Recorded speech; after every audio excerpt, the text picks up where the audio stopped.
Okay, so I want to go over what we're going to be doing with this computer maintenance manual project. It's a some pretty much semester-long project that we'll work on, and you are assigned to groups for this project. But however, it is not a group project. Each member is going to contribute, but your grade is completely dependent on the work that you do yourself. I had problems in the past with students rushing through the project and not really learning what I wanted them to. So my goal for this project is for a little bit more learning to happen with less work on your part, which I think should make everybody happy. For this project to be successful, and you guys are kind of guinea pigs, so we'll see how this goes. But for it to be successful, everyone needs to do their part and stick to the schedule. And you'll see why as we go through all of that. Okay, so I want you to, I'm going to kind of do an overview of this. I would like you to make sure you read through the entire project before you get started, and then make sure you ask any questions that you might have. All right, there's 8 sections. The topics are explained here along with the due dates. We've got 2 different antivirus sections, 2 different backup sections, a physical maintenance section, turn that off, a shutting down section, uninstalling and updating, and then of course the final project. And you can see the due dates on the schedule.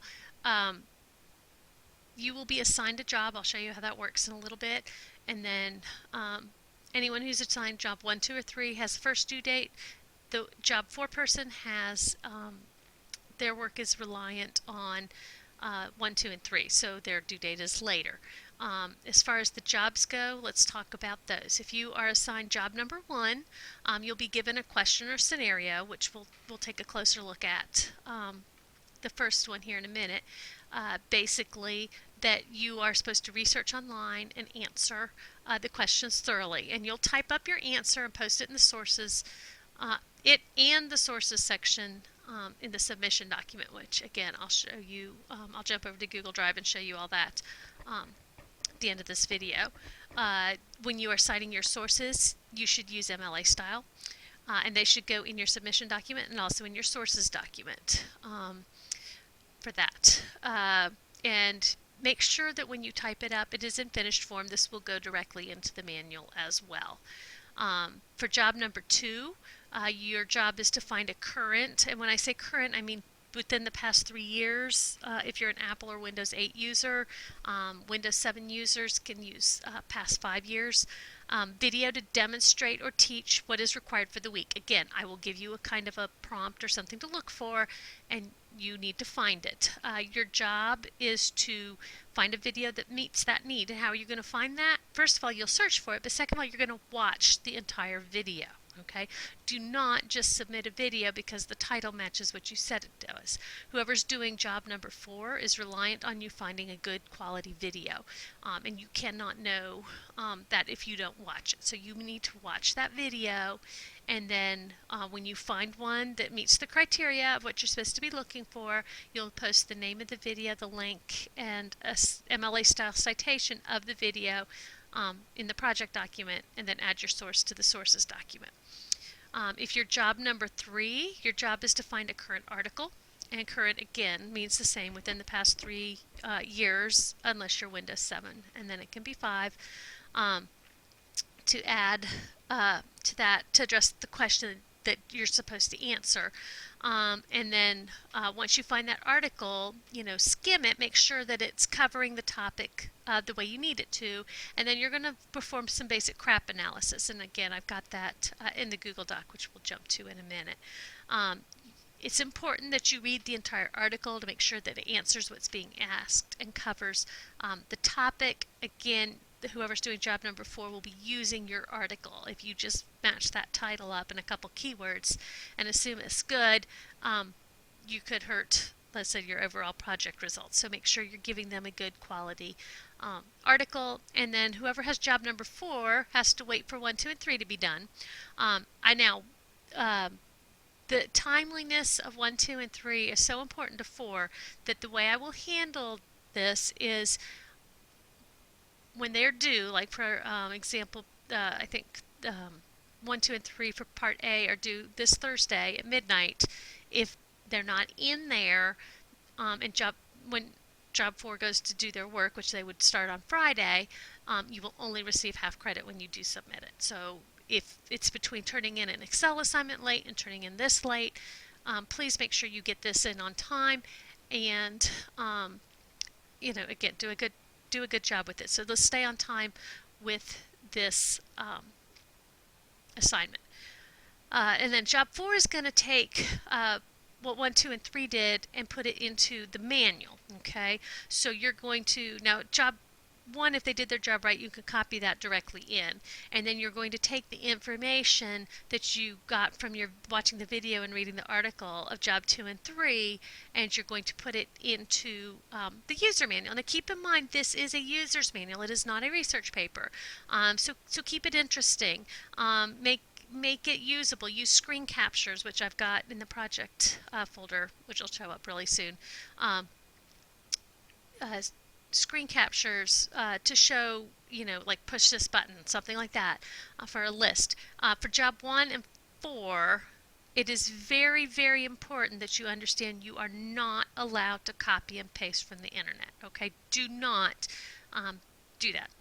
Now, that being said, in job 4, if you go like for, I don't think we have defragging in this manual, but if you had something, for example, that was step-by-step instructions that you got from a website, and it didn't make sense to try to paraphrase those instructions, then you could copy them, but you need to make sure you say these instructions came from like the Microsoft.com website for how to do this, and be very clear of where you got it, or better yet, just use a screen capture and credit the source that way. But you can, however you want to do that, but do not copy and paste ever. And if you do, like I said, use it because of a list, make sure you're giving full credit to that. Okay. Again, the goal at the end of the project is a user's manual that you could hand to somebody that had a Windows 8 computer, and they could use it to keep their computer running well. Okay, so that's the product you need to keep in mind when you're doing your job. You'll get links to 3 different Google documents. I'll show you that in just a minute. We'll jump over there. And that's how all of this work will be submitted except for the final project. Let me scroll past that right now because that'll be in the Google Docs. So but the 3 documents will be the submission, the sources, and the manual. The final product will be, again, each person will be responsible for their own final product. You will download the finished manual from Google Docs into Word, and you will edit it. You'll make changes based on comments and feedback I gave. You will tweak it. You will make it your own. You'll update pictures if you think it needs, screenshots or clarification or whatever. You'll copy the sources from the sources document in. Those should be in MLA format. Always, if you just go ahead and do that to begin with, you don't have to think about it. For that. So each person will submit a final product. Okay, and I want to go over just real brief section A. The rest of the sections we'll hit as we go. So the first one that is due is about antivirus. Okay, and antivirus is important for everybody, not just Windows users. Even if you have an Apple computer, you can benefit from antivirus. And I'll just, personal example, my daughter just called in a panic on Saturday, actually from Ireland, to let me know that she was having problems with her computer. Something she had downloaded was doing pop-up ads. Now, not a damaging thing, but an annoyance, and one that an antivirus could help prevent, or at least get rid of. So she's having issues. So Apple issues are becoming more and more prevalent. Okay, if you are job number 1, your job is to look at what is a virus, what is spyware, what are other types of malware being malicious software, explain what they are, give examples, and again, that's just a general introduction type paragraph. Make sure you cite your sources. Job number 2 is to find a general video on protecting your computer from malware. Job number 3 is to find a source or sources that will recommend the best free and the best paid subscription. You may have to find 2 sources, one for free and one for paid or subscription antivirus software, but find those sources for that. And then job number 4 will explain what a virus is, which is from job 1, explain the techniques for general protection, and make product recommendations. Okay, so that's kind of an overview. Again, we'll hit the rest of the sections as we go. Now I want to jump over to Google Drive. You will get an email from me sharing a folder. Okay, you'll need to click on that folder, choose Add to Drive, and then when you get to Google Drive, now if you don't have it, you don't have to download it. You can skip that. But once you add it to Drive, choose Add to Drive, then choose Open in Drive, and what will happen is the folder will open in your Google Drive, and you'll have these 4 documents, and each team will have it. I'm going to use the MAC Group 1 to demonstrate this, but you'll have a document here that has basically a list of members and a list of jobs. Now I've pre-assigned the jobs. I am not 100% tied to that. I tried to balance it so each person was doing each job twice, which is my expectation. But if you know you're a 4 at a time when you're just going to be way too busy to do something, or a 2 or a 3 or 1 or whatever it is, and you want to switch with somebody, so that you could be the 4 that week instead of the 3, or whatever, you work that out as long as you keep it 2 per person. But my expectation is hopefully this rotation will work for people.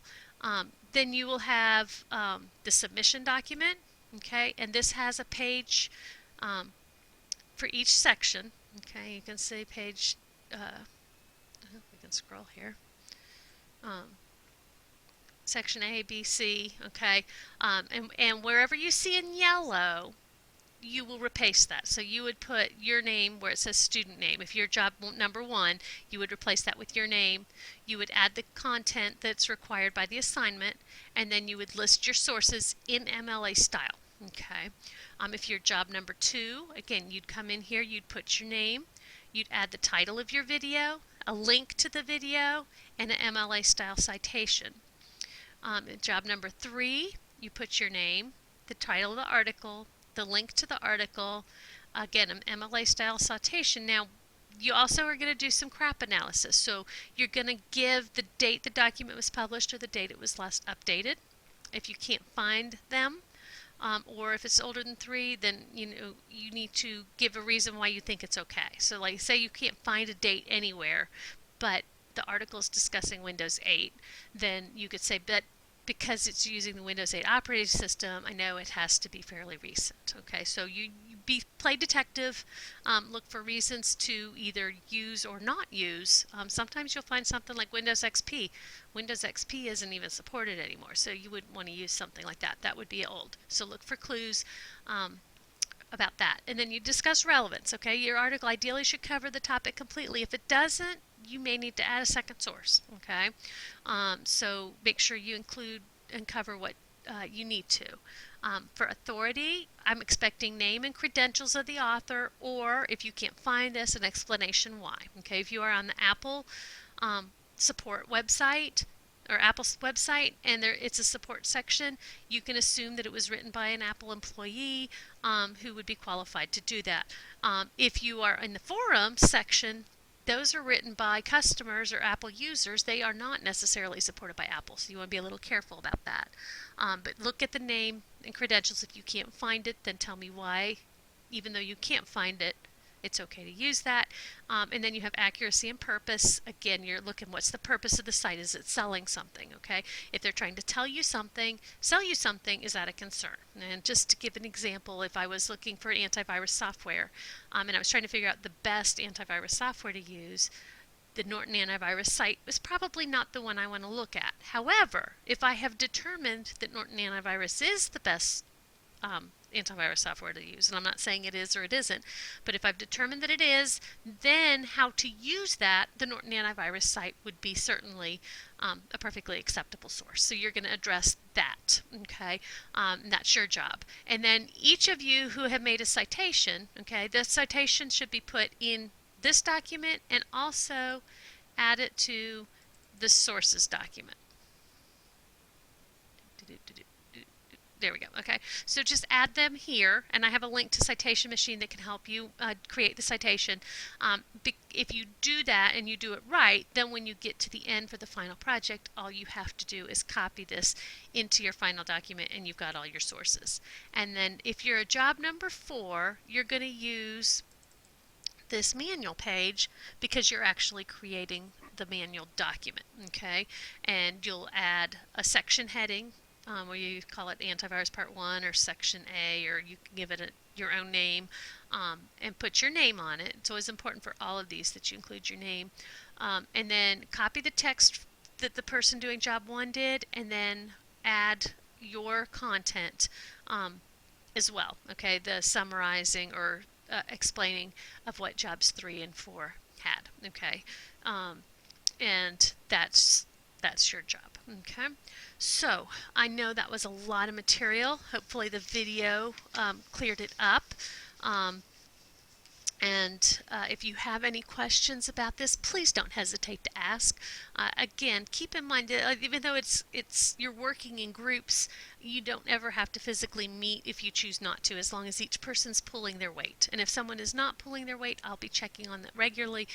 We'll adjust as needed.